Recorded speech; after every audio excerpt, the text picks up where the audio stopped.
નમસ્કાર દર્શક મિત્રો, હું હર્ષુ પરમાર સહયોગ દ્વારા પ્રસ્તુત ન્યૂઝ 20 ગુજરાતીમાં આપ સૌ દર્શક મિત્રોનું હાર્દિક સ્વાગત કરું છું।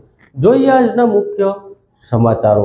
ભજન, ભોજન અને ભક્તિનો ત્રિવેણી સંગમ એટલે મહાશિવરાત્રીનો મેળો। ભવનાથ મહાદેવનું પૂજન અર્ચન અને ધ્વજારોહણ સાથે આવતીકાલે મેળાનો પ્રારંભ થશે। ભવનાથમાં 7 જગ્યાએ મહાશિવરાત્રીના મેળાનું જીવન પ્રસારણ થશે અને ભવનાથ તળેટીમાં LED સ્ક્રીન દ્વારા મેળો લાઈવ જોઈ શકાશે। જૂનાગઢના ભવનાથમાં મહાશિવરાત્રીનો મેળાનું આવતીકાલથી પ્રારંભ કરવામાં આવશે। વાત કરવામાં આવે તો ભોજન, ભક્તિ અને ભજનનો ત્રિવેણી સંગમ એટલે મહાશિવરાત્રીનો મેળો। ગિરનારના સાનિધ્યમાં કાલથી 22 થી 26 ફેબ્રુઆરી દરમિયાન મહાશિવરાત્રીનો મેળો યોજાશે। આ મેળામાં પ્લાસ્ટિક મુક્ત રાખી વહીવટી તંત્રને સહકાર આપવા સાધુ સંતો અપીલ કરી રહ્યા છે। ભારતીય આશ્રમના મહંત હરિનંદ બાપુ મહાશિવરાત્રીના મેળામાં આવતા તમામ સાધુ અને ભક્તોને અપીલ કરી કે દત્ત અને દાતારની ભૂમિ ભવનાથ અને જૂનાગઢને પ્લાસ્ટિક મુક્ત રાખવા તેમજ જ્યાં ત્યાં કચરો ન ફેંકી જિલ્લા તંત્રને સહયોગ આપવાનો અનુરોધ કર્યો છે। આવતીકાલે મહાશિવરાત્રીનો પ્રારંભ થવાનો છે ત્યારે સવારે શુભ ચોઘડિયે ભવનાથ મહાદેવ મંદિરના ભોળાનાથના વિશેષ શૃંગાર સાથે મહાઆરતી, મહાપૂજન સાથે હર હર મહાદેવના નાદ સાથે ભવનાથ મંદિરના ધ્વજારોહણ સાથે મેળાની શરૂઆત થશે। વરિષ્ઠ સાધુ સંતો દ્વારા અધિકારીઓ, પદાધિકારીઓ ઉપસ્થિત રહેશે। ત્યારબાદ તળેટીમાં આવેલું પંચ અગ્નિ અખાડા, જૂના અખાડા અને આહવાન અખાડા સહિત ધર્મસ્થાનોમાં ધજા ચડાવવામાં આવશે। ત્યારબાદ મેળાનો વિધિવત રીતે પ્રારંભ થશે અને ગિરનારની ગોદમાં 22 થી 26 ફેબ્રુઆરી સુધી મહાશિવરાત્રીનો મેળો યોજાશે। મેળામાં આવતા ભાવિકો જુદી જુદી 7 જગ્યાએ મેળાનું જીવન પ્રસારણ માણી શકશે, જેમાં મંગલનાથ આશ્રમ, દત્ત ચોક, શનિદેવ મંદિર પાસે, અખાડા પાસે, ઇન્દ્રભારતીના ગેટ પાસે, જિલ્લા પંચાયત ભગીરથ વાડી ખાતે તંત્ર દ્વારા LED સ્ક્રીન રાખવામાં આવી છે। ત્યારે જૂનાગઢના કલેક્ટર અનિલકુમાર રાણાવસિયાના માર્ગદર્શનમાં વિવિધ વિભાગો દ્વારા મેળાનું સુચારુ આયોજન માટે કામગીરી હાથ ધરવામાં આવી છે। મહાશિવરાત્રીના મેળામાં લાખોની સંખ્યામાં શ્રદ્ધાળુઓ આવતા હોય છે, ત્યારે રાત્રિના સમયે લોકો મેળાનો આનંદ લઈ શકે તે માટે તંત્ર દ્વારા લાઇટિંગ, વિવિધ વ્યવસ્થા તેમજ ટીમ કાર્યરત કરવામાં આવી છે। 100 જેટલા કર્મચારીઓ લાઇટિંગ કામગીરી માટે જોડાયેલા છે અને 5 દિવસ મેળામાં દરરોજ અનેક શ્રદ્ધાળુઓ ભવનાથમાં આવતા હોય છે। શ્રદ્ધાળુ અલગ અલગ જગ્યાએથી LED સ્ક્રીન દ્વારા સમગ્ર મેળો જોઈ શકશે। ભજન, ભોજન અને ભક્તિનો ત્રિવેણી સંગમ મહાશિવરાત્રીમાં જોવા મળશે।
જૂનાગઢના ભવનાથ ખાતે મહાશિવરાત્રીના મેળાનો આવતીકાલથી પ્રારંભ થઈ રહ્યો છે, ત્યારે મેળાની અંદર ભજન, ભોજન અને ભક્તિનો ત્રિવેણી સંગમ જોવા મળશે। ત્યારે ભાવિકો અને તંત્ર સાથે મળીને મેળાને આગવી ઓળખ આપવા માટે શેરનાથ બાપુએ અપીલ કરી છે।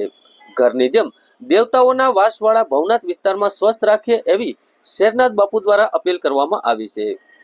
ભવનાથ વિસ્તારમાં ગૌરક્ષક આશ્રમના મહંત શેરનાથ બાપુએ મહાશિવરાત્રીના મેળામાં મહાત્મય રીતે વાત કરતા જણાવ્યું હતું કે દેવતાઓનો વાસ છે અને ગિરનાર સિદ્ધ અને પવિત્ર ભૂમિ છે। ભક્તિ અને સદાવર્તના પવિત્ર સ્થળને સ્વસ્થ રાખી અને સૌને કાર્યરત છે તેમ જણાવ્યું હતું। ભાવિકો અને સરકારી તંત્ર બંને સાથે મળીને સ્વચ્છતા ત્યાં પ્રભુતાએ સાર્થક કરે એમ પણ તેને જણાવ્યું હતું।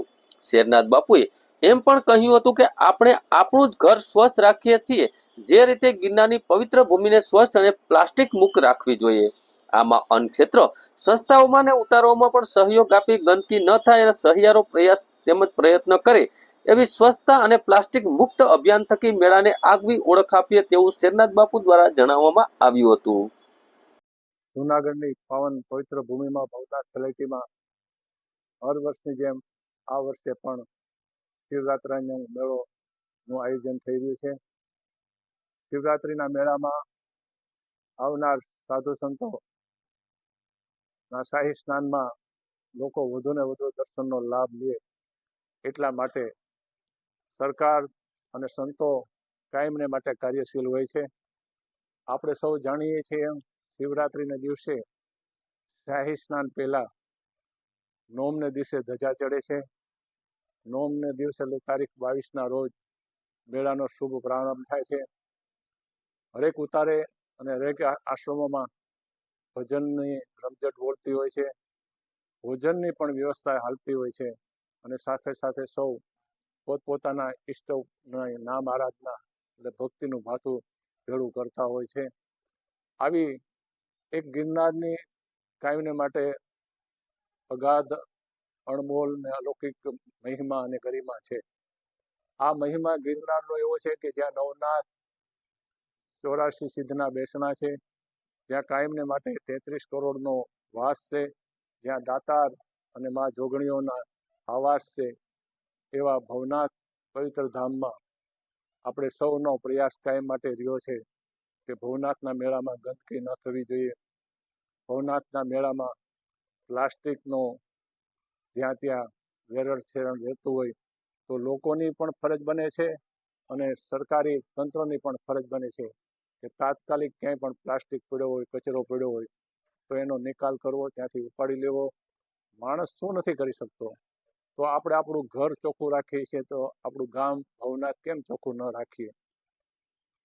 તો સવિશેષ સ્વચ્છતા અભિયાનને સફળ બનાવવા માટે લોકો આવનારા યાત્રાળુઓને ગિરનારીના દર્શન કરી અને સંતોના દર્શન કરી પુણ્યનું ભાથું મેળવવા માટે જો આવે છે ભાવ લઈ, તો તંત્રની સાથે લોકો અને આવનારા સૌ કોઈ ઉતારાવાળાઓ પણ સાથે મળી આપણે સૌ એવો પ્રયાસ કરીએ કે આ મેળાને આપણે એક આગવું રૂપ આપવા માટે અને સફળ બનાવવા માટે સાથે મળી સૌ એકાબીજાના વિચારોને સમર્થક બનીએ. એવમ અસ્તુ. આપ સૌને આદેશ. જય ગિરનારી. જૂનાગઢના ભવનાથ ખાતે મહાશિવરાત્રીના મેળામાં ફાયર અને ઇમરજન્સી સર્વિસ માટે 6 ટીમ તૈયાર કરવામાં આવી. પાણીના જોખમી સ્થળોએ તરવૈયાઓની ટુકડી કાર્યરત રહેશે અને ટ્રાફિકના દર્દીઓને સરળતાથી હોસ્પિટલ ખસેડવા મોબાઈલ બુલેટ બાઇક તૈયાર કરવામાં આવી છે. જૂનાગઢના ભવનાથ ખાતે આવતીકાલે 22 થી 26 ફેબ્રુઆરી દરમિયાન મહાશિવરાત્રી નિમિત્તે મેળો યોજાશે. આ મેળા અનુલક્ષીને તંત્ર દ્વારા તમામ પ્રકારની તૈયારીઓ કરવામાં આવી છે. ત્યારે મેળામાં ફાયર અને ઇમરજન્સી સર્વિસ માટે કુલ 6 જગ્યાએ ફાયર પોઈન્ટ નક્કી કરવામાં આવ્યા છે. ઉપરાંત પાણીના જોખમી સ્થળોએ તરવૈયાઓની ટુકડી કાર્યરત રહેશે અને મેળા દરમિયાન ટ્રાફિકમાં દર્દીઓને સુરક્ષિત અને ઝડપી હોસ્પિટલે પહોંચાડવા માટે મોબાઈલ બુલેટ બાઇક 24 કલાક માટે એમ્બ્યુલન્સ કાર્યરત કરવામાં આવી છે. જૂનાગઢ શહેરના મજવડી દરવાજા કાંડના 2 વર્ષથી ફરાર શખ્સને પેરોલ ફોર્સ સ્ક્વોડે ઝડપી લીધો. જૂનાગઢ મજવડી દરવાજા ઘટનાના 2 વર્ષથી ફરાર શખ્સને પોલીસના પેરોલ ફોર્સ દ્વારા ઝડપી પાડવામાં આવ્યો છે. વાત કરવામાં આવે તો જૂનાગઢના મજવડી દરવાજા ખાતે 2 વર્ષ અગાઉ પોલીસ ઉપર હુમલો, ફરજમાં રૂકાવટ સહિતના બનાવો અંગે એ ડિવિઝન પોલીસ મથકમાં ગુનો નોંધવામાં આવ્યો હતો. આ ગુનામાં નાસ્તા ફરતા ધારાગઢ દરવાજા પાસે રહેતો 58 વર્ષીય એજાજ ઉર્ફે રિયલ ઉર્ફે ભોલો મકરાણી ફરજના હોલ પાસેથી નીકળતા હોવાની બાતમી મળતા પેરોલ સ્ક્વોડ દ્વારા પીએસઆઈ કેબી ચૌધરી, એએસઆઈ ઉમેશ વેગડાની ટીમે ઝડપી લીધો હતો. ગરવા ગિરનારની ગોદમાં મહાશિવરાત્રી મેળા મહોત્સવની શ્રી આપાગીગાના ઓટલા દ્વારા આજથી જ મહા અન્ન ક્ષેત્ર ચાલુ થઈ ગયું છે. આજે પબ્લિક પણ જમવા માટે પધારી ગઈ છે. મેળાની અંદર નાના મોટા ધંધાર્થી લોકો પણ આવી ગયા છે. ત્યારે આપ સૌ લોકોને અમે એક વિનંતી પણ સાથે સાથે કરવા માંગીએ છીએ કે આ મેળાની અંદર લાખો લોકોની સંખ્યામાં જ્યારે ખૂબ મોટા પ્રમાણમાં દરેક સંતો, મહંતો અને સેવકો જ્યારે પધારતા હોય છે ત્યારે આપ જ્યારે પણ મેળાની અંદર ખાસ પધારો ત્યારે સ્વચ્છતાનું ખાસ આગ્રહ રાખીએ, સ્વચ્છતાનું આપણે ધ્યાન રાખીએ. ભૂતકાળની અંદર આપણે સૌ જાણીએ છીએ કે સુરતની અંદર પ્લેગની મહામારીઓ થઈ હતી. ભૂતકાળની અંદર આપણે જોયું છે કે કોરોના મહાકાળ, એટલે સ્વચ્છતા એ ખૂબ અવિભાજ્ય અંગ છે. અને આ સ્વચ્છતાની અંદર આપણે પ્લાસ્ટિક જે આપણી ગૌ માતાના પેટમાં જાય છે, સામાન્ય રીતે દરેક લોકોને નુકસાન કરતા પણ છે. અને આનું વૈજ્ઞાનિક પરીક્ષણની અંદર તો ત્યાં સુધી આવેલું છે કે ચાની કોથળીમાં તમે લાંબો ટાઈમ સુધી ચા ગરમ કરીને રેડી અને પીવો, ગરમ પાણી પીવો, તો લોકોને નપુસંગતા સુધી દોરી જાય છે. એટલે ખાસ અમારી બે હાથ જોડી અને સમગ્ર સમાજના લોકો, જે આવનાર યાત્રાળુઓને વિનંતી છે કે આ ગિરનાર ક્ષેત્રને આપણે સૌ ચોખ્ખો રાખીએ.